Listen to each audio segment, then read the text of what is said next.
As if understanding climate change wasn't difficult enough, Yale's two climate bomb predictions the last few months have not helped. One signals heat and the other cold. Which one wins?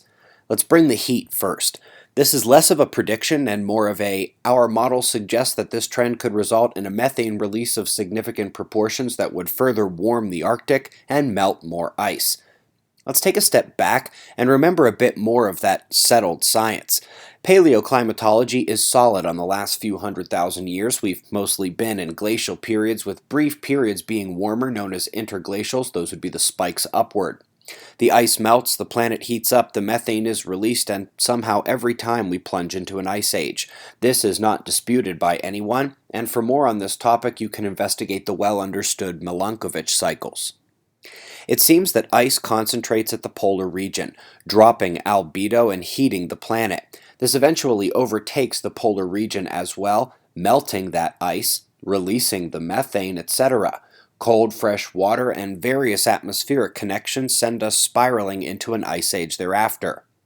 Just this month, we learned that part of that process may include that extra cold fresh water creating a stratification in the oceans that halts convection, not to mention the Gulf Stream, keeping the cold fresh water on top and the deep waters containing the ocean methane releases from below locked down there below.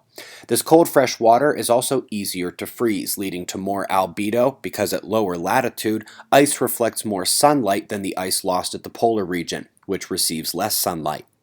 We also learned this month that the sun and future expected trends of the sun are not the only proliferators of disrupted jet streams and polar vortex events.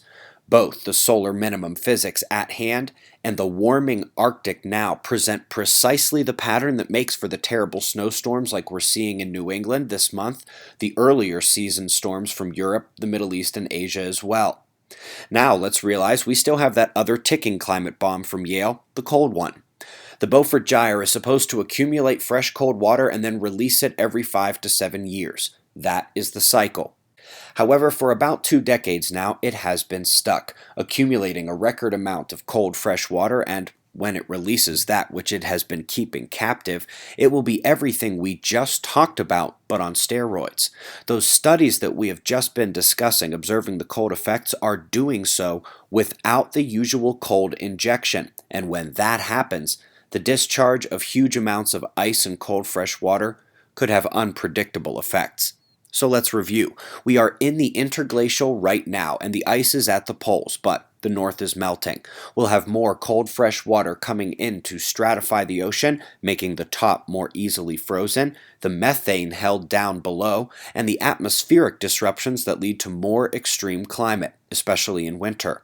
That is happening now before the release of the gyre, without the Earth's usual 5 to 7 year cyclic cold injection. When that happens, it will intensify the stratification and albedo and extremity of winter.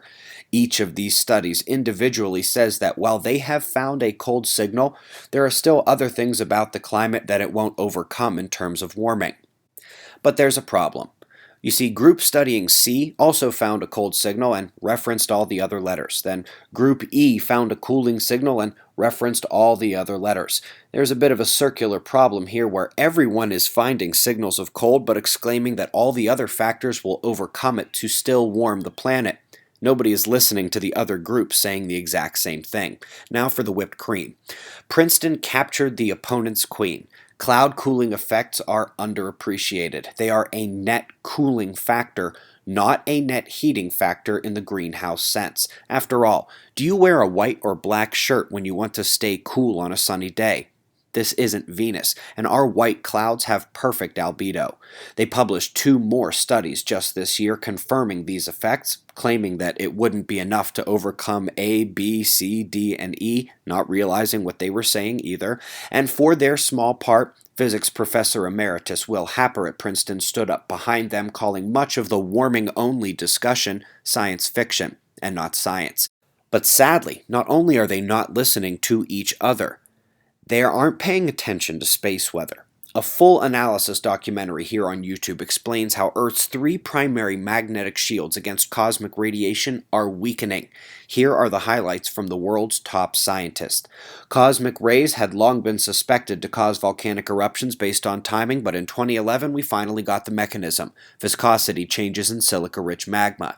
The specific timeline tying these events to the low solar activity, high galactic cosmic ray cycle was confirmed just this year in 2018. Less than a month ago, we got the first confirmation that the increase in those cosmic rays is indeed happening faster than expected. Most of these predictions only take into account the solar heliospheric protective field, when a major factor is Earth's magnetic field weakening 5% per decade as well. Not only do they trigger volcanoes, which cool the planet, but they ionize the atmosphere and directly contribute to cloud cover. All that information can be seen in the documentary.